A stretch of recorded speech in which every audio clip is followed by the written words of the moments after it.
మత్తయి సువార్త 7th page.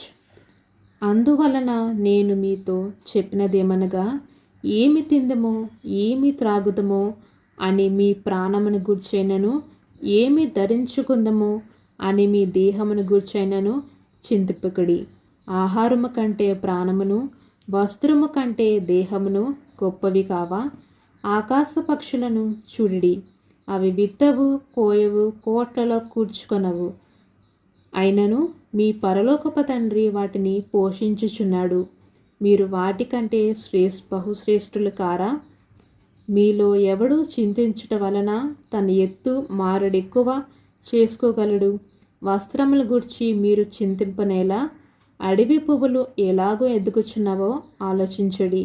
అవి కష్టపడవు, ఉడకవు, అయినను తన సమస్త వైభవముతో కూడిన సొలొమోను సహితము వీటిలో ఒక్కదాని వలనను అలంకరింపబడలేదు. ఆమేన్.